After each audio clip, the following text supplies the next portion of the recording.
Fala galera, bem-vindos a mais uma aula sobre noção de funções e com o tema da atualidade, coronavírus. E vamos à definição de função, que é uma coisa muito simples que muita gente complica. Galera, função é a interação entre dois conjuntos, é só isso. Veja o exemplo na imagem. Você tem elementos no domínio, no conjunto A, tá? Que essa parte do domínio nós vamos chamar de parte independente, ou seja, é o que manda em tudo. Tá? E a consequência, que no caso é a nossa imagem, ela vai aparecer no conjunto B.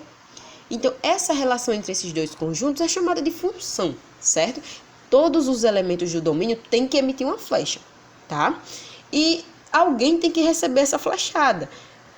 Veja o exemplo aí, no caso B. Você tem elementos que receberam a flechada e tem elementos que não receberam. Os que receberam a flechada, você vai chamar de imagem. E todos eles do conjunto B, os que receberam a flechada ou não receberam, você vai chamar de contradomínio. Então, vamos lá? Domínio são todos os que estão emitindo a flecha. Imagem são os que estão recebendo a flecha. E contradomínio são os que estão recebendo e não recebendo a flecha, ou seja, são todos, certo? Tá aqui um exemplo de função.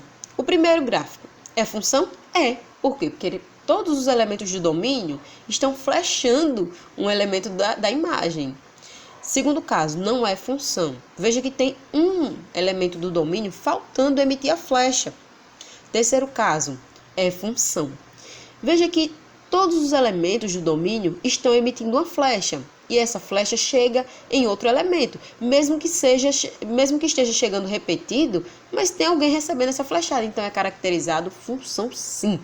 E o último caso também é função, porque todos os elementos do domínio emitem a flecha e essas flechas são recebidas por outro elemento, mesmo que no conjunto B fique alguém faltando, certo? Mas pelo menos todos que emitiram a flecha conseguirem flechar um elemento, você vai caracterizar como função, certo? Você também pode fazer a representação gráfica. A representação anterior que você viu é a representação de diagrama. Você também tem a representação gráfica, onde todos os elementos, todos os números que estão aqui em X, ou no plano cartesiano, são chamados de domínio. Você pode ter aí números positivos, negativos e pode ter o próprio zero, tá? Então, são chamados de domínio. E a imagem vai ser também ou positiva ou negativa, que é essa linhazinha aí alaranjada. Certo? E o azul, que é o azul, professora? Galera, o azul é a nossa função, certo? O azul é a nossa função. Veja que aí nós temos uma reta crescente, tá? Isso indica que o valor que está acompanhando o valor de x é um número positivo, ok? Função afim. Galerinha, função afim é toda aquela que apresenta o número acompanhado com a variável independente, que no caso pode ser a vezes x, e pode ser também a vezes x mais b. Essas duas formas elas são consideradas funções afim. Só que elas ainda têm mais duas classificações. Elas podem ser lineares e não lineares. Para ser linear, o valor do coeficiente b não vai aparecer. Para ser linear, tem que ter apenas o elemento a e o x, ou pelo menos a presença do x. E para ser não linear, o b tem que aparecer, certo? Então, ele diz o seguinte, menos 3 sobre 2 vezes x. Esse 3 sobre 2 aqui é o valor de A, certo? Então, veja que o A é negativo. Então, ele vai ser uma reta decrescente. E veja que a outra função f de x, tá aqui o nosso y aqui, ela é 3 sobre 2 positivo. Então, é uma reta crescente, que é essa vermelhinha. Agora, vamos ver a aplicação do cotidiano. O contágio pelo novo coronavírus é progressivo. Suponha que a probabilidade de contágio se dê pela lei de formação, ou pela fórmula, nós chamamos de lei de formação, a seguinte, ó, f de x é igual a 6 vezes x. Assim, uma pessoa contaminada infectará quantas outras pessoas? Então, olha a lei de formação.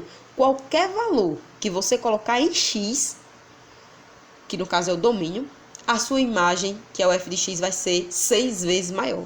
Então, vamos ver aqui um exemplo. Se você colocar um 1, número 1, aí no lugar do x, Se você colocar o 1 aí no lugar do x, vai ter o seguinte, ó. Eu fiz uma tabelinha ali, ó. Coloquei valores diferentes para x. Botei o 1, 2, 3. Vamos ver como é que se comporta. Se uma pessoa, no lugar do x aqui aparecer, você vai contaminar 6 pessoas. Ou seja, uma pessoa com coronavírus consegue contaminar 6. E se forem 2 pessoas, contaminam 12. E se foram 3 pessoas, contaminam 18. Tá? Então, a lei de formação, veja que ela vai aumentando em 6, em 6, em 6, em 6 o número de pessoas contaminadas. Tá? Existe a representação gráfica aqui também, ó. Para cada elemento do domínio existe um elemento na imagem, ó. Se o seu domínio for 1, a sua imagem vai ser 6. Se o seu domínio for 2, a imagem é 12. Se o domínio for 3, a imagem é 18, certo? Tá aqui a lei de formação e a função gráfica. Também existe a função exponencial, que é a taxa de crescimento, certo? Imagine agora que você tem uma nova lei de formação, que essa lei de formação é uma exponencial, ó, que diz assim, ó, f de x é igual a 2 elevado a x. Então, o seu domínio está aqui, ó, o seu domínio está sendo expoente. É ele que vai determinar o crescimento exponencial, que no caso é o f de x, ou seja, a nossa imagem.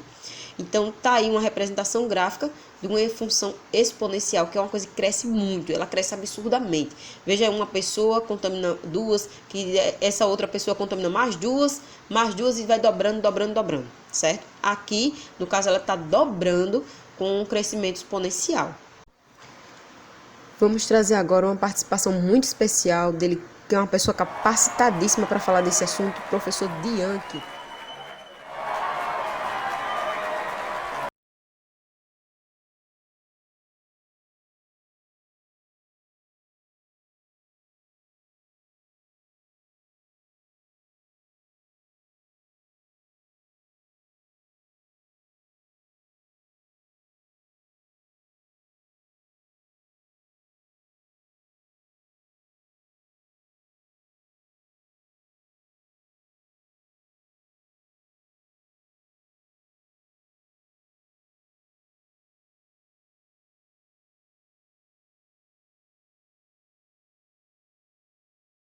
Bom dia, pessoal. Professor Dianco aqui. Explicaçãozinha rápida sobre vírus. Então, primeiramente, o vírus ele é um parasita intracelular obrigatório, ok?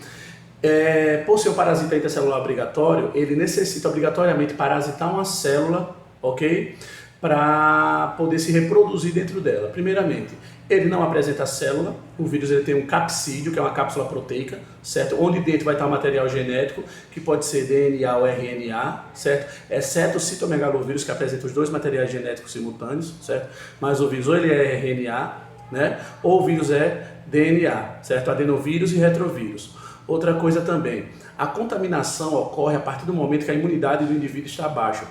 O principal fator é esse. Porque o vírus ele pode adentrar o organismo do indivíduo e o que acontece? Ficar lá latente, né? Ficar lá cristalizado, esperar a sua imunidade descer para depois ele começar a se manifestar ou por ciclo lítico ou ciclo lisogênico, dependendo do vírus, ok? Outra coisa também, pessoal, os vírus ele tem dependendo da classe dos vírus, ele tem uma alta resistência em determinados ambientes.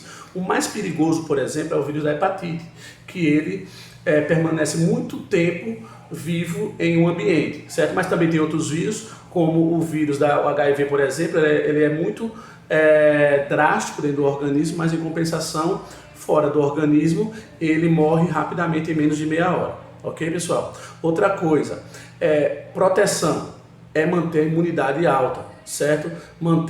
Como faz para manter a imunidade alta? Vitamina C, atividade física, vitamina D, certo? Todos esses aspectos fazem com que o indivíduo não se contamine pelo vírus. Ok, pessoal? Espero que tenha ficado claro para vocês. Beijão aí e até mais. E vamos ver mais um exemplo do cotidiano, o Uber.